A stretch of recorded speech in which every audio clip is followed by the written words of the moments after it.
السلام علیکم دوستو، جے ایس کیو اسٹوڈیو میں خوش آمدید۔ دوستو، آج ہم آپ کو ایک ایسی بدبخت قوم کے بارے میں بتائیں گے جس نے اپنے نبی کو آرے کی مدد سے شہید کر دیا۔ اس قوم کے بارے میں جاننے کے لیے آپ ہماری ویڈیو کو آخر تک دیکھیں، یقیناً یہ واقعہ آپ کے لیے بہت سبق آموز ہوگا۔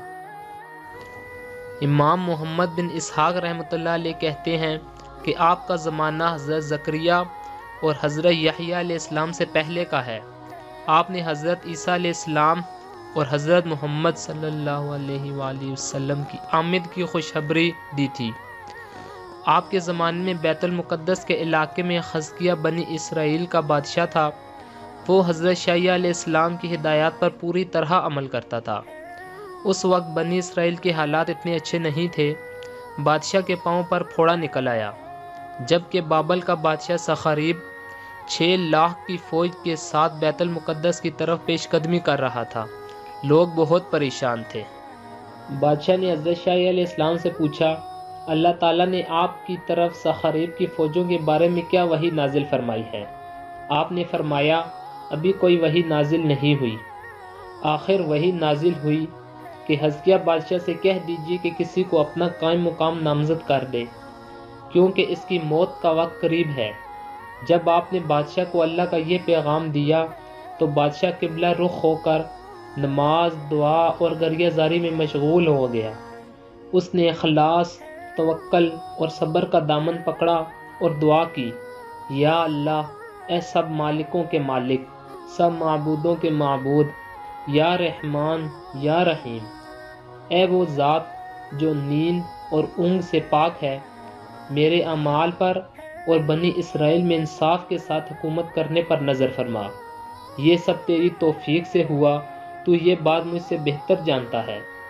میرا ظاہر اور باطن تیرے لیے ہے۔ اللہ تعالیٰ نے اس کی دعا قبول کی، رحمت فرمائی اور حضرت شیعہ علیہ السلام کی طرف وحی نازل فرمائی کہ اسے خوشخبری دے دیں کہ اللہ نے اس کی گریہ زاری پر رحم فرمایا اور اس کی موت کو 15 سال کے لیے مؤخر فرما دیا ہے اور اسے اس کے دشمن سنخریب سے نجات دے دی ہے۔ جو ہی حضرت شیعہ علیہ السلام نے یہ خوشخبری سنائی، اس کے تمام غم و فکر دور ہو گئے۔ وہ اللہ کے آگے سجدہ ریز ہو گیا۔ اس نے سجدے میں یہ الفاظ کہے، یا اللہ، تو ہی جسے چاہتا ہے حکومت دیتا ہے اور جس سے چاہتا ہے چھین لیتا ہے، تو جسے چاہتا ہے عزت دیتا ہے، تو ظاہر اور پوشیدہ سے باخبر ہے، تو ہی اول و آخر ہے، تو ہی ظاہر و باطن ہے، تو ہی رحم فرماتا ہے اور لاچاروں کی دعا قبول کرتا ہے۔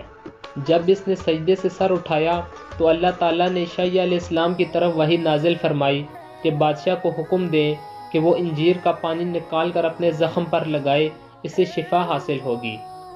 اس نے اس ہدایت کے مطابق عمل کیا تو اسے شفا ہو گئی۔ اللہ تعالیٰ نے سنخریب کے لشکر پر موت مسلط کر دی، چنانچہ وہ سب ہلاک ہو گئے، صرف سنخریب اور اس کے 5 ساتھی باقی بچے، جن میں سے ایک بخت نصر تھا۔ بنی اسرائیل کے بادشاہ نے سپاہی بھیج کر انہیں گرفتار کر لیا، ان کی گردنوں میں توق ڈال کر شہر میں گھمایا۔ اسی طرح 70 دن انہیں ذلیل کیا۔ ان لوگوں کو روزانہ جو کی 2 روٹیاں دی جاتی تھیں، پھر انہیں جیل میں ڈال دیا۔ شیعہ علیہ السلام نے وحی کے مطابق بادشاہ سے کہا کہ انہیں ان کے وطن بھیج دیں تاکہ وہ اپنی قوم کو جا کر بتائیں کہ ان پر کیا گزری۔ اپنے وطن پہنچنے پر سنخریب نے اپنی قوم کو جمع کر کے تمام صورتحال بیان کی۔ اس کے کاہنوں اور ساحروں نے کہا، ہم نے آپ کو ان کے رب کی اور ان کے نبیوں کی شان بتائی تھی، لیکن آپ نے ہماری بات نہ مانی۔ اس امت کو اللہ کی مدد حاصل ہے، کوئی ان کا مقابلہ نہیں کر سکتا۔ اس واقعے کے 7 سال بعد سنخریب مر گیا۔ امام محمد بن اسحاق رحمۃ اللہ علیہ کہتے ہیں، جب بنی اسرائیل کا بادشاہ حزقیہ مر گیا تو ان کے حالات خراب ہو گئے اور ان میں برائیاں زیادہ پھیل گئیں۔ اللہ تعالیٰ نے شیعہ علیہ السلام کو وحی کی تو آپ نے اپنی قوم کو وعظ و نصیحت کی اور اللہ کے عذاب سے ڈرایا۔ جو ہی آپ نے وعظ ختم کیا، وہ لوگ آپ پر حملہ آور ہو گئے اور آپ کو شہید کرنے کا ارادہ کر لیا۔ آپ بھاگ گئے۔